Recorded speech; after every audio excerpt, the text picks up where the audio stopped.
Hello, everyone, and welcome to today's Third Thursday webinar. I'm Dave Iverson, the contributing editor at the Michael J. Fox Foundation.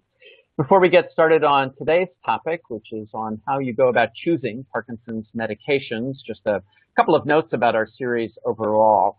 As many of you know, you can log in every third Thursday of the month at 12 noon Eastern, 11 Central, 10 Mountain, and 9 Pacific to hear a commentary and discussion and a chance to ask questions about a variety of topics that are important to all of us in the broader Parkinson's community. So we hope you'll continue to mark your calendars and join us on the third Thursday of each month. And not only can you join us live, of course, but you can also watch past webinars on demand. As you can see, we've also left some tips on the screen. Sometimes there are technical issues that pop up during these webinars, and so as we get started here, you might just want to note the comments that we have on the screen that we hope can make your experience of participating in these webinars that much easier and that much more insightful. As always, you'll be able to submit your questions throughout the hour. You can just type those into the Q&A box in the middle of your screen, and we'll do our best to answer as many questions as we can in the latter half of today's webinar. You also can download the webinar slides today. There's a box called Resource List, and so you just click there, save it, and you'll be able to save it or print it or go on from there. All right, let's get started with our topic today. This is a really interesting, I think, and important topic for all of us, whether we have Parkinson's or we have a family member who does, or if we're involved in the treatment and assistance of people living with Parkinson's. So we're going to talk about how you go about choosing medications, the kind of perennial debate over when and whether to start levodopa medication. We'll also talk about changing medications, and you should consider adjusting medications. And then we'll talk as well about something called the use of off-label medications, which is an interesting aspect of this discussion as well. Let's go ahead and let me introduce to you the people who will be participating in our conversation today. Steve Thompson joins us today from Tucson, Arizona. Steve was diagnosed with Parkinson's at the age of 38, some 12 years ago. Steve had a long career in the United States Air Force and then worked also as a contractor for the Department of Defense. Steve, thanks so much for being part of our conversation today. Thank you very much. It's a pleasure to be here. Thank you, Steve. Joining us as well is Dr. Tom Davis. Dr. Davis is a professor of neurology and the director of the Division of Movement Disorders at Vanderbilt University in Nashville. He joins us today on the road in somewhere in Kentucky. Dr. Davis, thanks for being part of our conversation too. No problem. I'm looking forward to the discussion. And last, joining us is Dr. Rachel Dolan. Dr. Dolan actually trained with Dr. Davis at Vanderbilt before entering her own private practice as a movement disorders specialist. Today, though, she is Vice President of Medical Communications at the Michael J. Fox Foundation. Rachel Dolan, thanks as always for being part of this conversation too. And I'm happy to be here too.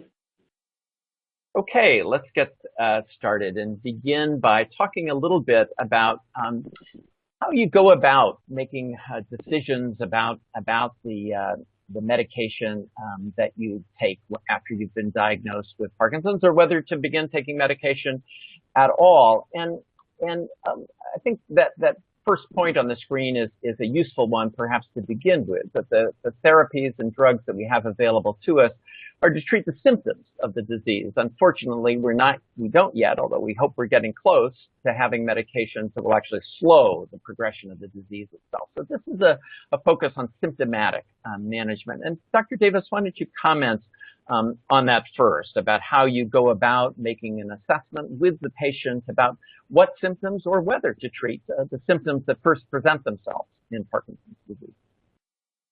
Well, I don't really decide whether the symptom needs to be treated or not. The patient does. I mean, it is a discussion between the patient and myself that includes what symptoms they have, how those symptoms impact them, and how easy it would be for me to help them relieve that symptom.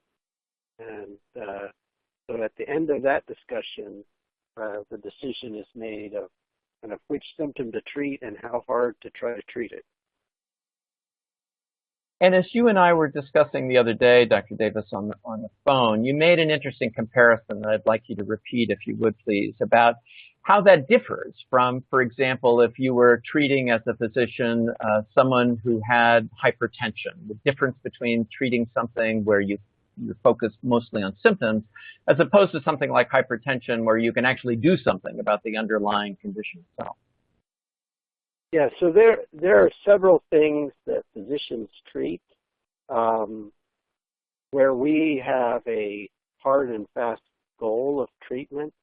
Most of those treatments would be what we would term prophylactic rather than symptomatic. So for prophylactic treatments, we're trying to prevent something. So I have a blood pressure number in mind that I would like my patient's blood pressure to be, and if it's above that, I would encourage them to take more medication, or a glucose level that I would like my diabetic patients to have, and if it's above that, I would encourage them to take more medication. For symptomatic therapy, it's really more of a discussion between what the person does in their daily life. Parkinson's patient who's a surgeon would generally request or require, a higher level of symptomatic therapy earlier in the disease than someone who didn't use their manual dexterity early. Dr. Davis, we're having a bit of trouble with your audio, so as you're scrolling around there, is this better? Stop. Okay. I'm not strolling. Much better. I'm sitting, but okay. Sorry. My microphone dropped between my collar. I got it now. Okay. Okay, good. Oh, that's great. Your audio is with us. But we take your point that it really is, in the case of Parkinson's, a question of focusing on what the particular symptom is from the point of view of the patient, him or herself, and what that person is concerned about and what that person wants to do. So let's bring Steve Thompson into our conversation at this point, Steve, and have you describe a little bit about the symptoms that you were first experiencing while you were in the Air Force, and give us some perspective on not only what those symptoms were, but what was important to you about trying to treat those symptoms. Okay, well, as you said before, I was diagnosed about 12 years ago. At the time, I was on active duty. And, originally my symptoms were simply loss of fine motor skill or, ability to do fine motor functions with my right hand only. And so, went through the battery of tests and to eliminate other possible, problems. And eventually I was diagnosed with the young onset non-tremor predominant Parkinson's. But those symptoms at the time for me were significant only in that, I was in the Air Force and I was a computer systems engineer. So they might have affected my ability to type, things like that on the keyboard, but other than that, I could still do most of my job. So, I was put on Mirapex initially, and that seemed to control those symptoms for quite a while. And we'll pick up and talk a little bit more in a moment about the kinds of medications that are available and why you would choose one or the other. But Rachel Dolan, it sounds like the points that are being made today really are that this is underlines the fact that this is a kind of partnership, and that's part of what's in some ways unique about dealing with Parkinson's disease is it's really as important for the patient to say what he or she wants in terms of management of their symptoms as it is for a movement disorder specialist like you or Dr. Davis to come in with a sort of preordained order of what someone ought to take. Well, that's exactly right. It's a partnership and it's a conversation that starts when symptoms arise and that has to continue throughout the course of disease as medications are adjusted.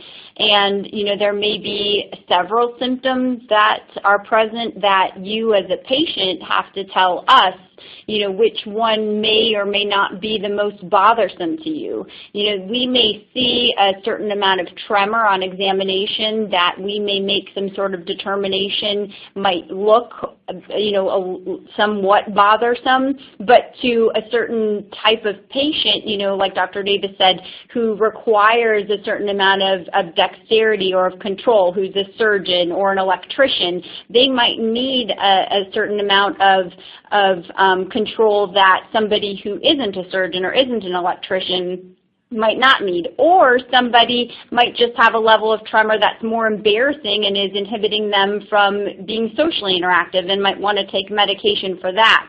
So communicating how bothersome your symptoms are and are interfering with your quality of life is important to direct medication management. And then we can direct, what options you have and present those to you in that manner. Now, Steve mentioned taking Mirapex, which is what's known as a dopamine agonist.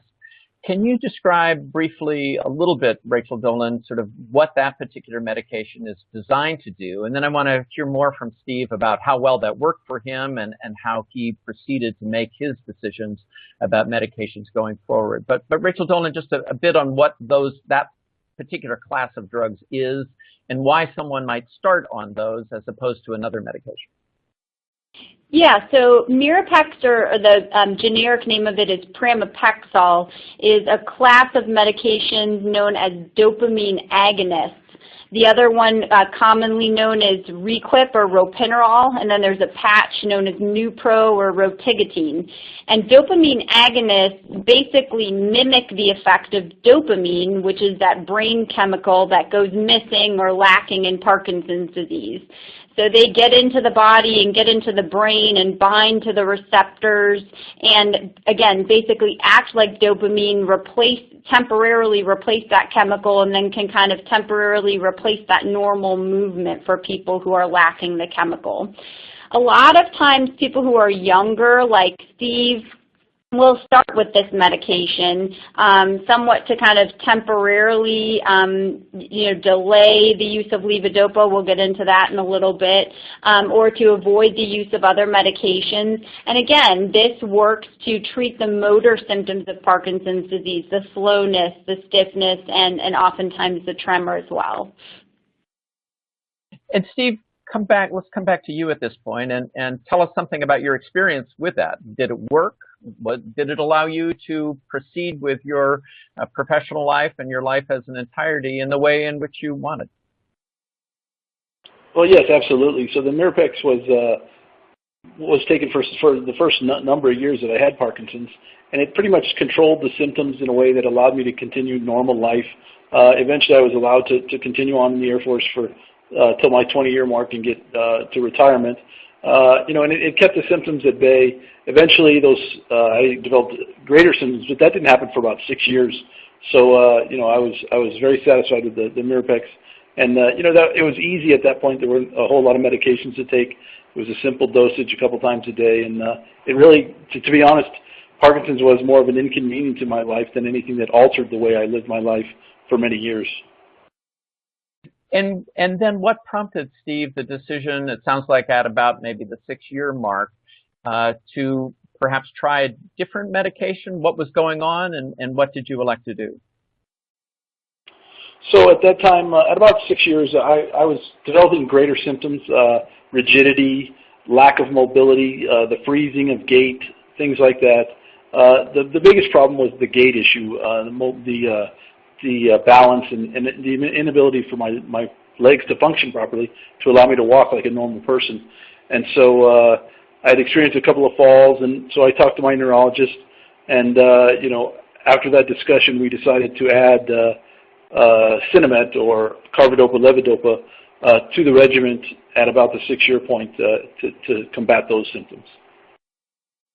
Okay, thank you, Steve. Let's dig into that aspect of our conversation next then and talk a little bit about the question of when to start levodopa, carbidopa, and we'll get into describing what that exactly is as well, because this is a debate, Dr. Davis, that patients often have, and there are a number of concerns sometimes about whether or not one should start it. Those concerns have to do with, well, if I do it now, will it still work for me later on? Or if I do it now, I've heard that will sometimes lead to those uncontrollable movements called dyskinesia.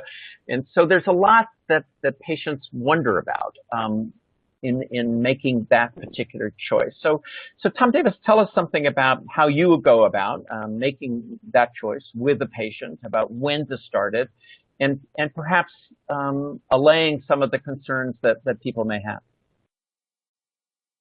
Yes, I mean, there is a lot of mythology surrounding levodopa and what it does and what it can't do and things like that. I mean, in my mind, the greatest reason not to take levodopa is because it's simply inconvenient. It was mentioned that Mirapex or pramipexole could be taken once or twice a day. For most patients on levodopa, the duration of action from a tablet is so short that they're really in the 3 to 4 times a day dosing. So merely for convenience, people use some of the other classes of medication.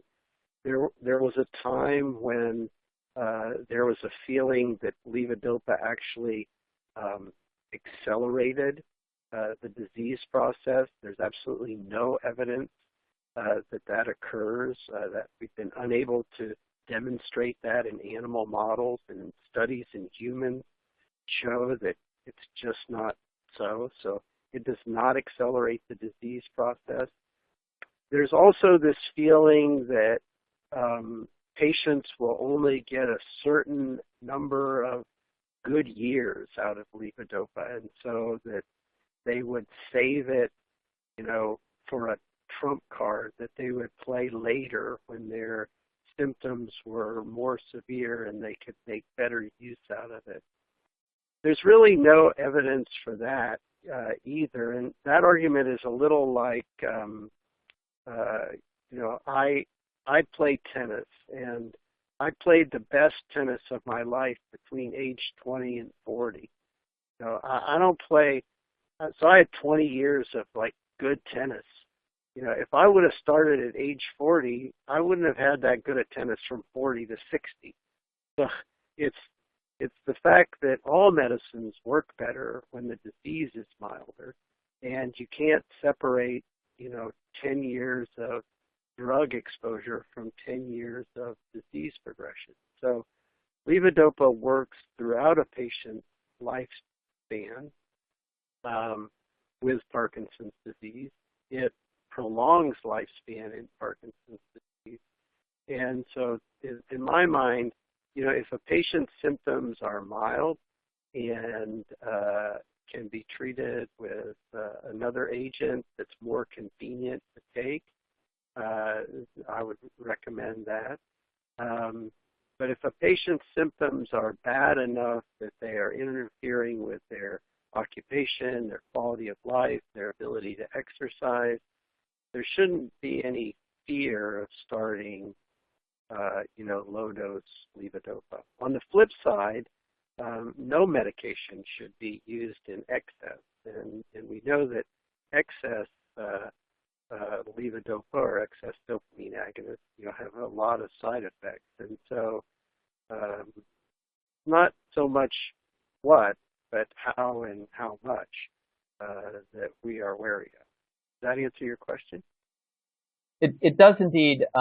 But also, if you would take up the question of the dyskinesia, because we do know that long-term use of levodopa, carbidopa, which again is the drug brand name Sinemet, but the drug that is used in Parkinson's disease to help replace the dopamine cells that are lost and go missing. It provides you with some of the same benefits that you once had naturally. But we do know that long-term exposure to levodopa, carbidopa can increase the odds of having those uncontrollable movements known as dyskinesia. Let me ask Steve first whether he's experienced that, and then Dr. Davis, you can comment further on how big a concern that should be. But Steve, did that happen to you after now using Sinemet for the last six years? Have you begun to experience dyskinesia at all? Well, I have, but I don't know so much that that's an effect of the medication or effect of the disease. So I'm not certain. But the dyskinesia is very mild at this point. In my case, everyone's different. But and I get it. I would say not even daily. I mean, it just depends on my daily activities and and things like that. Stress and other things I think that drive that more than the amount of Cinemet that I take. And Tom Davis, again, your view on that, about how significant a concern the future worry of dyskinesia ought to be in terms of whether or not you elect to begin taking it. So dyskinesia is definitely a drug-induced involuntary movement. We know that under normal circumstances throughout a person's life, the expression of dopamine in the brain during their waking hours is relatively tonic, meaning that it's stable regardless of what activity they are doing, and it provides a tone, so to speak, in the brain that other chemicals work off of. As the disease progresses, it becomes harder and harder to mimic that constant dopamine level taking intermittent doses of oral medication. And so, it is true that levodopa is more likely to cause dyskinesia than the other agents. That is in part because it's so much better in controlling the motor symptoms than other agents. And so it is generally a level effect, so that anything that's done to smooth out the level of dopamine will help decrease dyskinesia. And again, dyskinesia in and of itself is not necessarily harmful, and many patients with dyskinesia choose to have dyskinesia or some dyskinesia in order to not be immobile. So it is true, if you didn't take any levodopa, you wouldn't have any dyskinesia. You also might not be able to walk. So it's a double-edged sword, and all therapy is a compromise. And so I think that our goal as physicians is to keep people's quality of life as good as we can for as long as we can, and to not try to walk that balance between good quality of life in the here and now versus exposure to some increased risk in the future. Dr. Davis, before we proceed further, let me just mention that a few people are commenting that they're having a bit of a hard time hearing you. So if you can keep your microphone on your phone nice and close. All right. Tell them to let me know right away, and I will speak up. Okay. That last bit was perfect. There are a number of questions coming in about taking levodopa and the relationship between that and dyskinesia. So we're going to get to more of your questions later in our hour, but let's go ahead and take a couple while we're on this topic.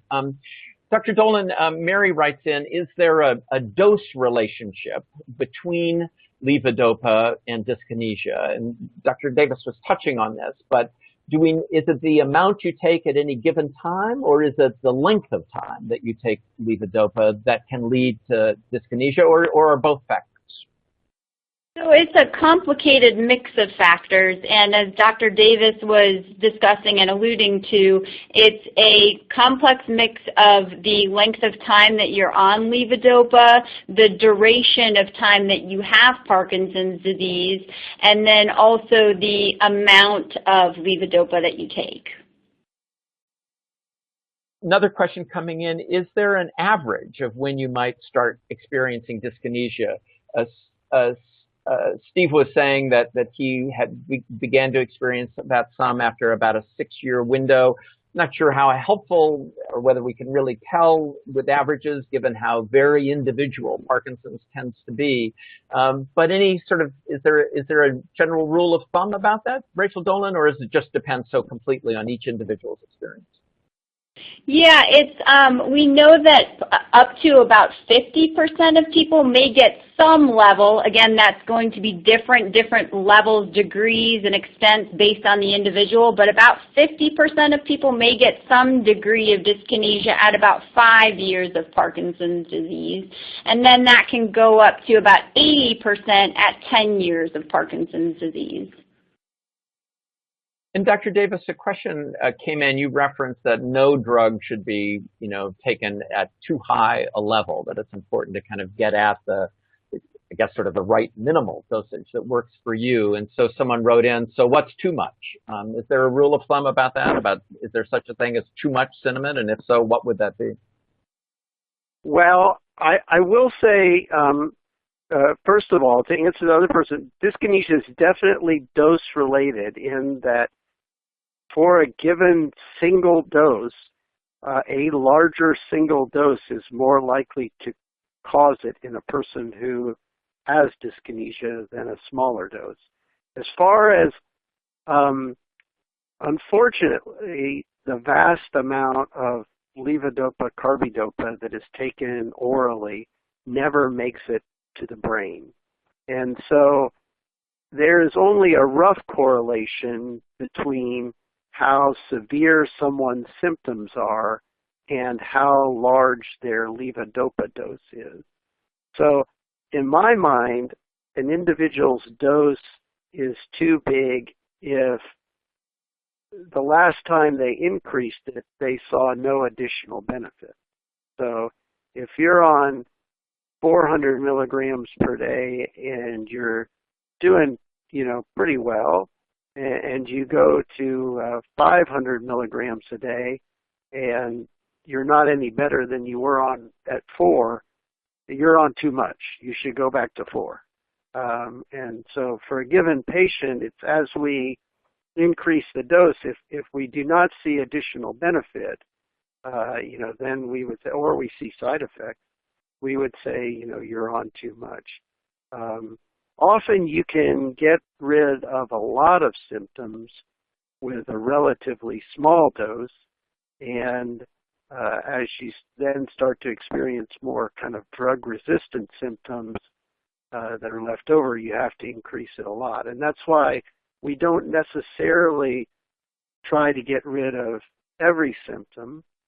We try to get rid of enough symptoms that people are able to do what they would like to do.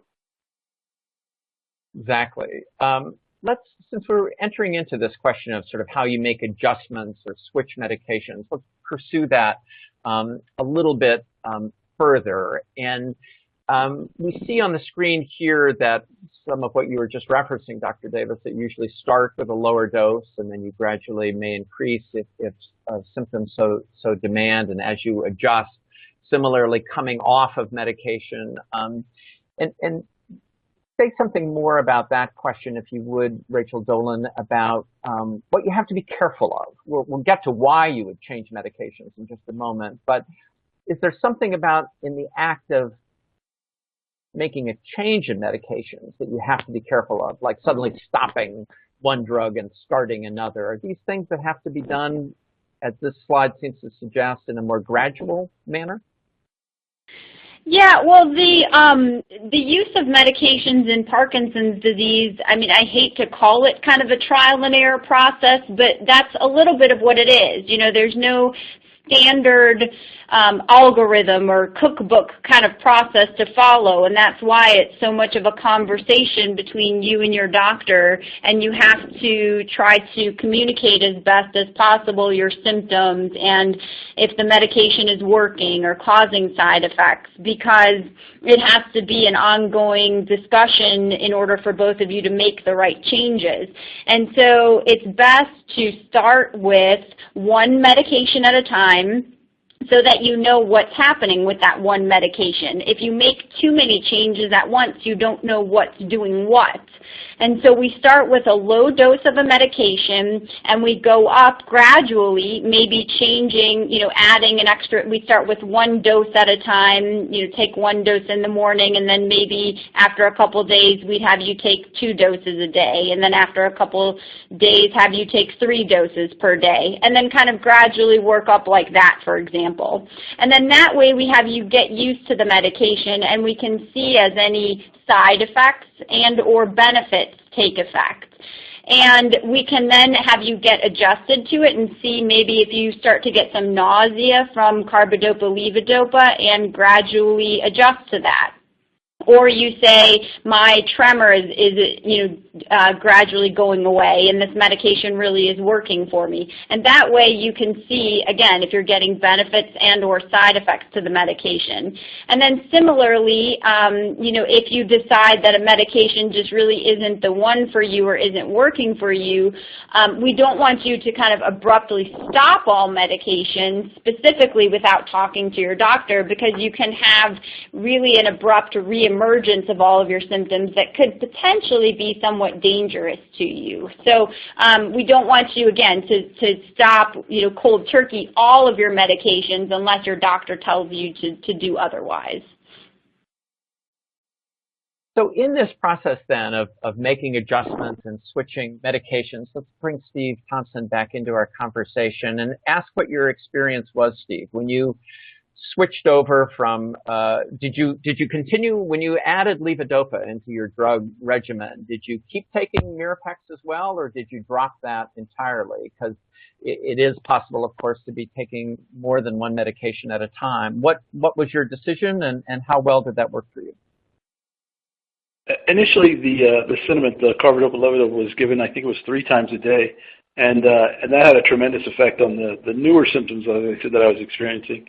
We decided between the discussions with my neurologist and I to continue the Mirapex for a while. I think I stayed on that for about another year, and then we eventually dropped the Mirapex and stayed on just the carbidopa. And that's been sufficient. I did have one bout where we tried the Rytari. I don't know if you want to go into that now, but that didn't work out so well for me. We tried it. We adjusted the medication a couple different times over that trial period. But personally, I had some severe stomach problems with the Rytari, which just weren't livable. I'd lost about 12 pounds in the first week I was on it. And so that just wasn't manageable. So we switched back to the Cinemet. And that was just a few years, I guess about a year ago that happened. Since Steve brought that up, Dr. Davis, why don't you comment on that? Rytari is the fairly recently made available drug that has a more extended release, or that's the goal of it anyway, so that you don't have quite such ups and downs or on and off as it's sometimes referred to with taking standard order carbidopa, levodopa. Want to give us your sense of that drug as well, please? Yeah, so as I mentioned before, levodopa has a relatively short duration of action, and many drug manufacturers have tried different ways to try to get around that. The newest is a levodopa carbidopa preparation called Rytari, which is levodopa carbidopa formulated into little beads that are in a capsule, and each bead has a different amount of a cellulose coating. And so the medication in the whole is designed so that some of those beads would dissolve quickly, others would dissolve later, and others would dissolve later, and so that you would be able to take a larger dose at one time, and then the release mechanism within the capsule would release it slowly. That works with varying success rates in varying people. Because levodopa carbidopa is such a potent medicine, it is sometimes hard to convert people over from immediate release carbidopa levodopa to Rytari. And so people have come up with, again, kind of slower strategies to do that. But yes, it's one of several historic tries in trying to get a dose of levodopa to last longer. And we also see on the screen reference to some side effects. Let's spend a moment on that before we go on to our next topic. We see, for example, in the middle area of on the screen, it references that with Mirapex, or rather with dopamine agonists, Mirapex of which is one, there sometimes can be these impulse control issues that arise. You feel compelled to go shopping all the time, or there are sex compulsions or gambling compulsions that can arise. And these obviously can be very troubling, not only for the person with the disease, but for that person's spouse or partner as well. Any of those issues arise for you in your use of your dopamine agonist, Mirapex, Steve? No, not that I can point to. I didn't really experience any of those that I noticed, any changes in any of that stuff that I noticed. So for me, that wasn't an issue. And that's worth noting, too, because while some of these drugs have had that association with that particular side effect, it's by no means universal. Rachel Dolan, any other comments that you could bring on this question of side effects? Because we also see at the bottom of the screen that any number of other things can contribute to a variety of problems. Sometimes later in the disease course, there are problems with hallucinations, and that can be associated with disease progression, but they can also be associated with side effects. So tell us something more about the side effects that people have to be aware of and that ought to merit then further conversation with your physician. Well, I think to touch on side effects first, I think bringing up impulse control disorders is an important one because that's something that as doctors we may not be as good at asking about sometimes, and as patients we may not necessarily want to bring up because we're not sure if that's a side effect of a medication, especially if our doctor hasn't mentioned it. So it's an important one to be aware of, that this can be a potential side effect of the dopamine agonists in particular. Carbidopa, levodopa, or Sinemet, that can very commonly cause nausea or vomiting as a side effect. So that one is very, very common. A lot of people can get used to that with time. If not, there are a lot of things that can be done to deal with that. But again, every medication comes with potential side effects. So it's important to discuss those with your doctor at the outset and think about, what potentially can happen so that you can look for those and think about, potential ways to manage those if they do arise, and discuss the potential benefits, the potential side effects, and weigh the options. As far as, potential symptoms that can arise as Parkinson's progresses, this is where things become a little bit difficult because as Parkinson's does progress, there are symptoms, particularly non-motor symptoms that can arise that can be difficult to separate from some of the side effects of medications. So two in particular come to mind. One of those is hallucinations, which are visual hallucinations in particular, so seeing things that aren't there, but also low blood pressure, and especially one called orthostatic hypotension, which is low blood pressure when changing positions like standing up from a sitting position, from a seated position.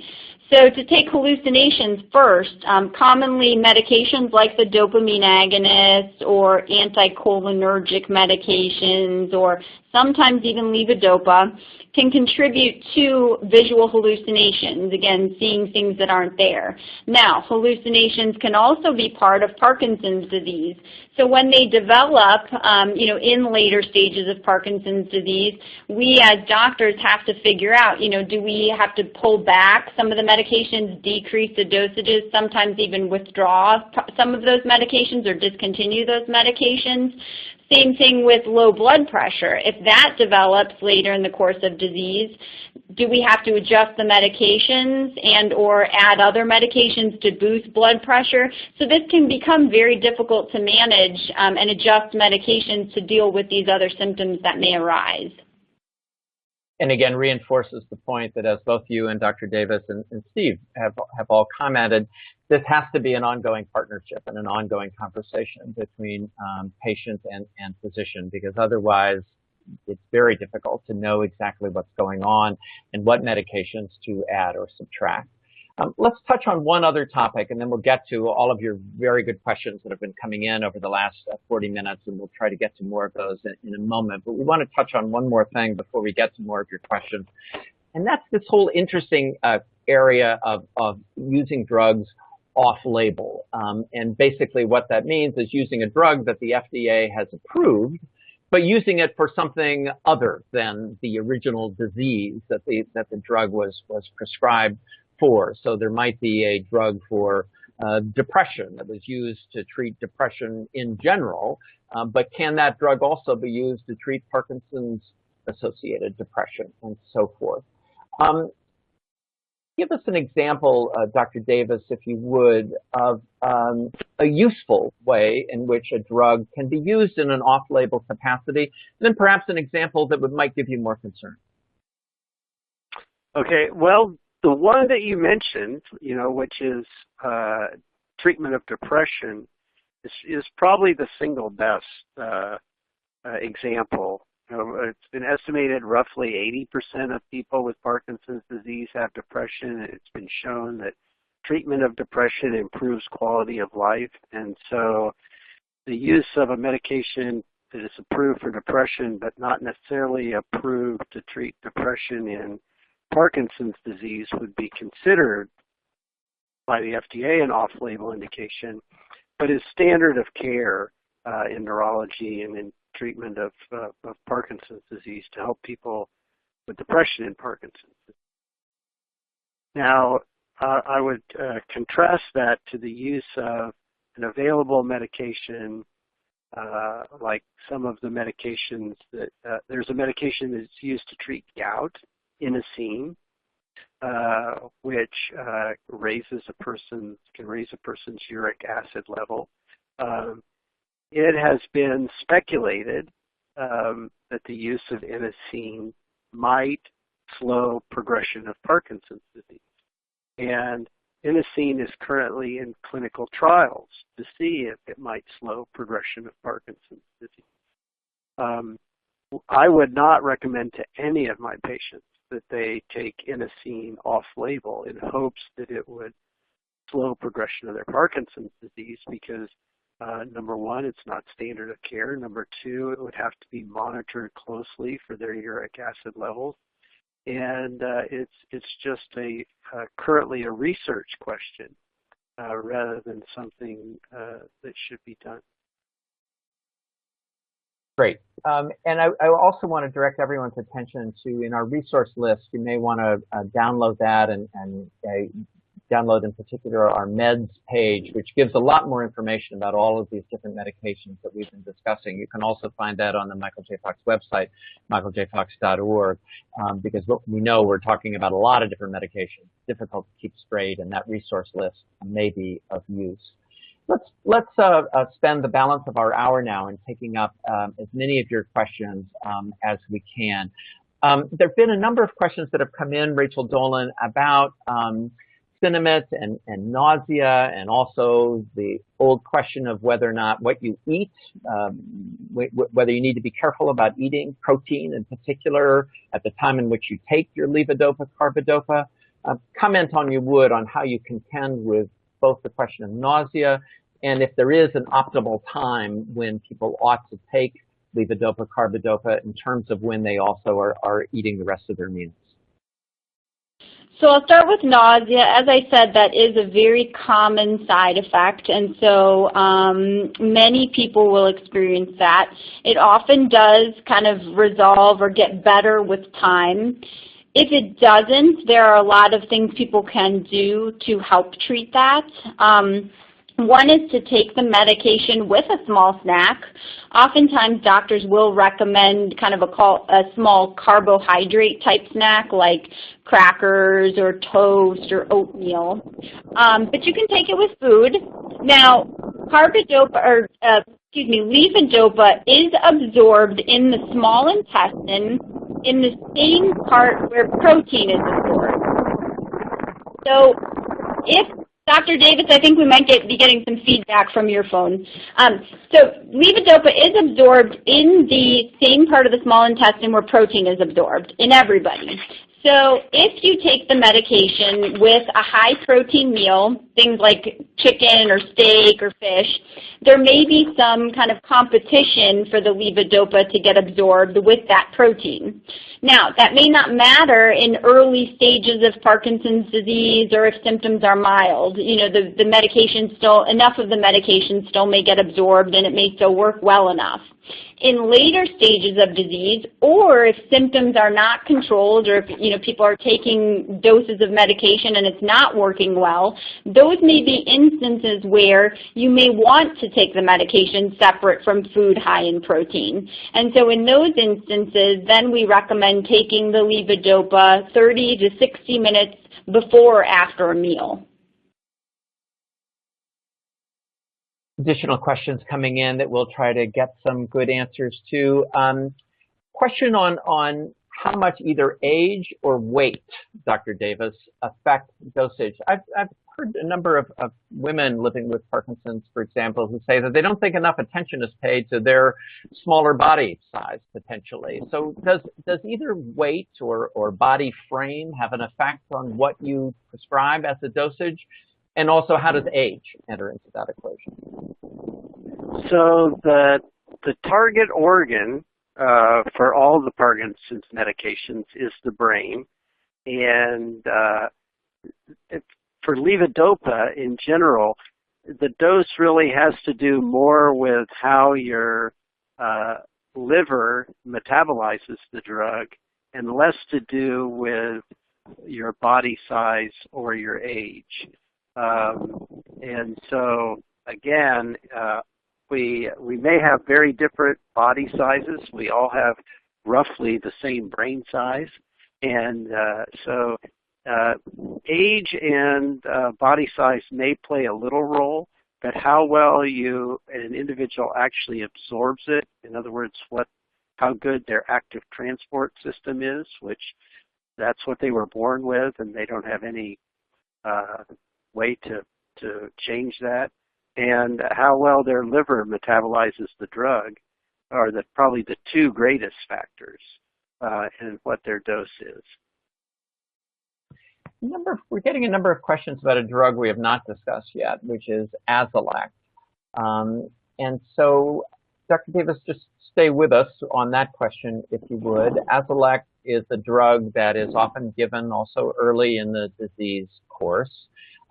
There has long been hope that it might play a role in slowing the progression of the disease, but so far we don't have scientific validation of that fact. What's your view on Azilect, or when it might be the most helpful or useful drug for someone to consider taking?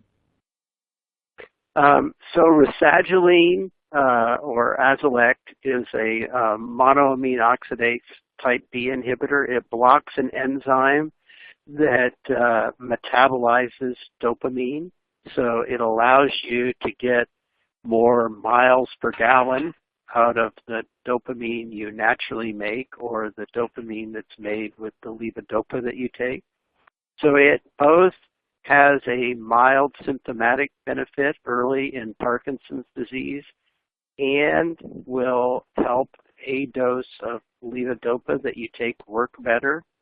And those are its two best understood mechanisms. There is a suggestion in other studies that it may slow progression of Parkinson's disease. Slowing the progression of an already very slowly progressive illness is a tough thing to prove. There is no biomarker now where we can draw a patient's blood and say that their Parkinson's level is such and such, and draw it then later, a year later, and say, well, it hasn't changed, so your medication must have slowed your disease progression. And so studies to look at disease progression are typically done in very early patients and track motor and non-motor symptoms, and they require a large number of patients over a long period of time. So they are ongoing. I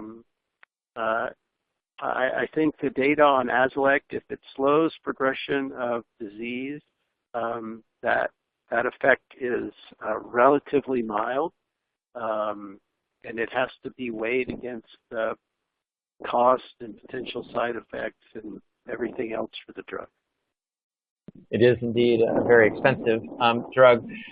Question about the impact of exercise on your overall medication regimen, a topic that I know is near and dear to your heart, Dr. Davis. But before I ask you to comment on that further, let's bring Steve back into our conversation, Steve Thompson. How have you incorporated exercise into your approach to living with Parkinson's, and how effective or not has that been, do you think, in allowing you to continue to do what matters most to you?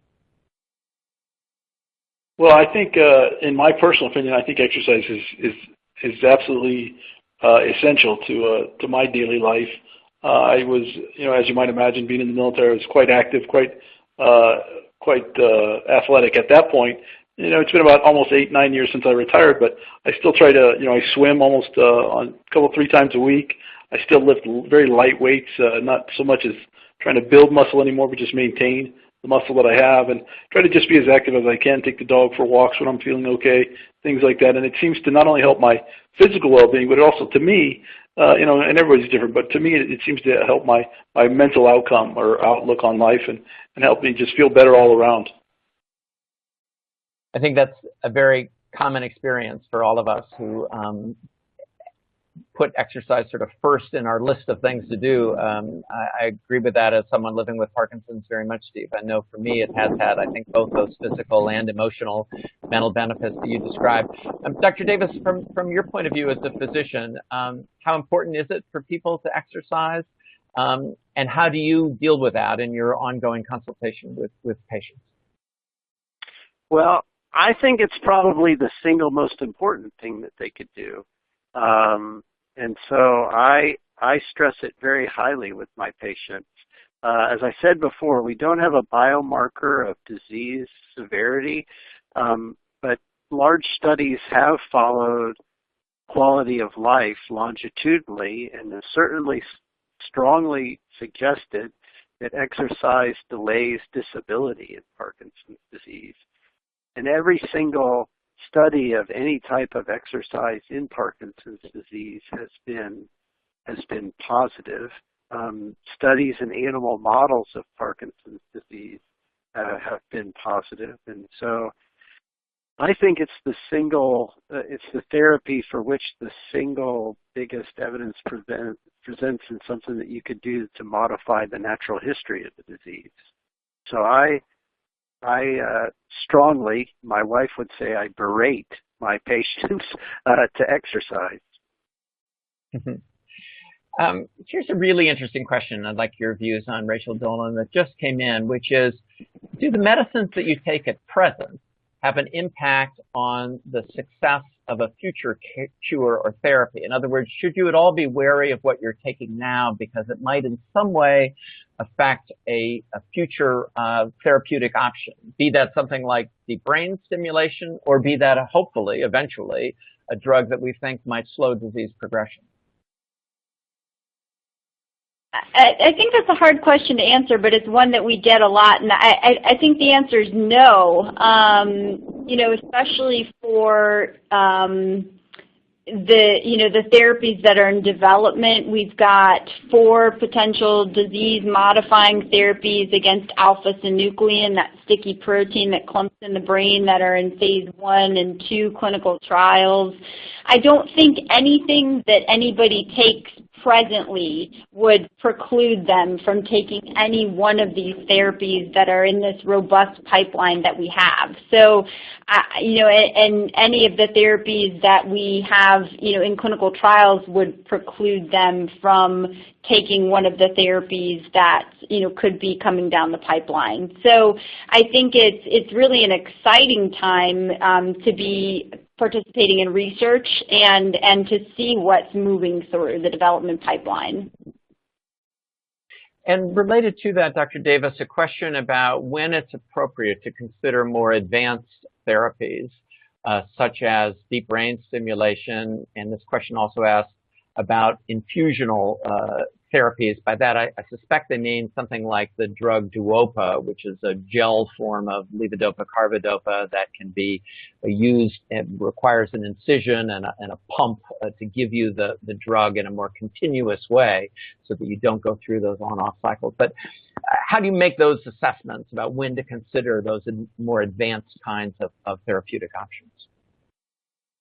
So, in general, the infusion therapies and deep brain stimulation are most helpful in people who, despite optimal use of oral medicines or transdermal medication, have disabling motor fluctuations where they take a dose of medication, they are mobile, and then very shortly that wears off.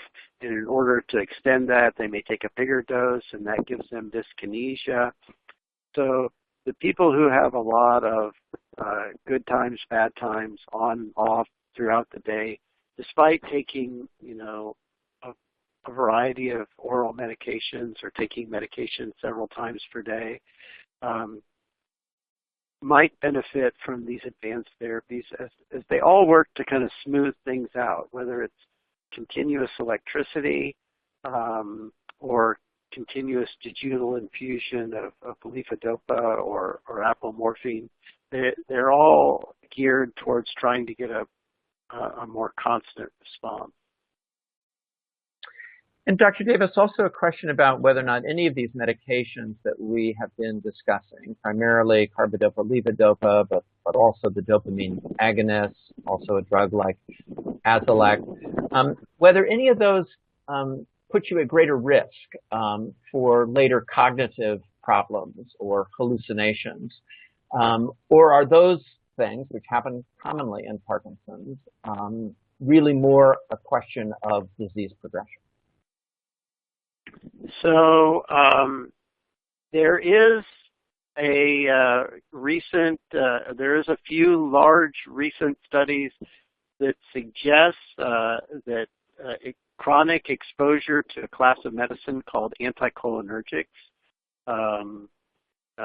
which we haven't talked about, that are sometimes used to treat symptoms in Parkinson's disease, might lead to an increased risk of cognitive dysfunction or memory difficulty later in life.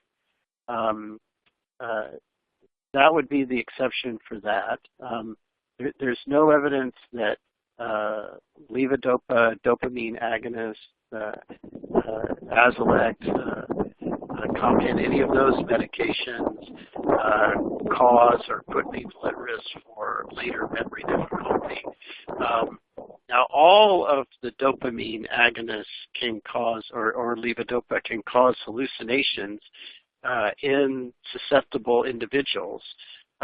Probably the greatest risk factor for somebody developing hallucinations is the coexisting development of dementia or memory difficulty. So it's not uncommon for a patient to be on a stable regimen of medication and begin to have hallucinations, and that is often kind of a marker that they have also begun to have memory difficulty. And so as that develops, so does their susceptibility to hallucinations. And Dr. Davis, then how do you approach that circumstance? Is that one where you then begin to do some medication adjustment to assist in that regard? In that sort of late stage circumstance, how do you approach that? Well, hallucinations are often very, disabling. They are either frightening and uncomfortable, or put the patient at physical risk because they try to run away from the hallucination and hurt themselves or something like that. So we treat hallucinations very seriously. Probably the initial attempts are to decrease the Parkinson's medication, and that is sometimes susceptible. You run into a little bit of a catch-22 where decreasing the Parkinson's medications might impair mobility, but stop hallucinations, and increasing them help mobility but cause hallucinations. In people who aren't able to reach a satisfactory compromise between mobility and hallucinations, we often then introduce another medication specifically to block hallucinations. Unfortunately, we've reached the end of our hour, and so I want to turn back to Steve Thompson, if I might, for just a last comment from you, Steve, about I guess your best advice to perhaps someone who has been newly diagnosed or someone who is later in the disease course, for that matter, about the importance of not only perhaps exercise, but also the way in which you conduct this ongoing conversation. Because if nothing else, I think what's come through in our discussion today is how important that conversation is between you and your physician. So how would you advise people to approach that so that they can live as well as possible with this condition? Well, I think that a close and often doctor-patient relationship is vital. I see my neurologist on average once every 3 months, more often if needed.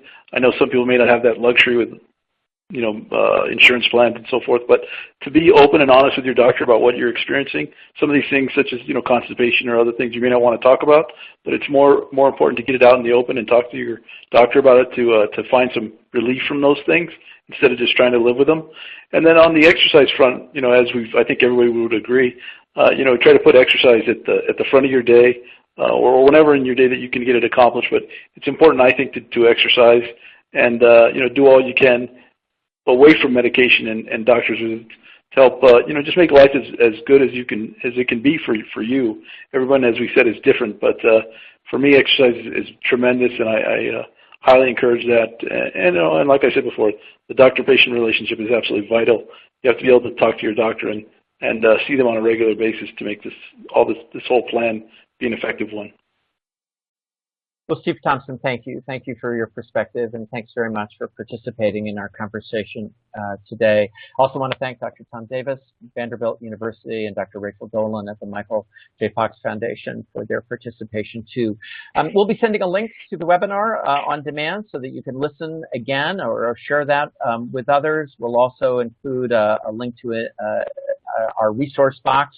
And we also want to hear from you on your thoughts on today's presentation so that we can continue to try to make these as useful as possible to our Parkinson's community. And last, just mark your calendar, if you would please, for our next Third Thursday webinar, which will take place on October the 20th. I'm Dave Iverson. Thanks very much for joining us today.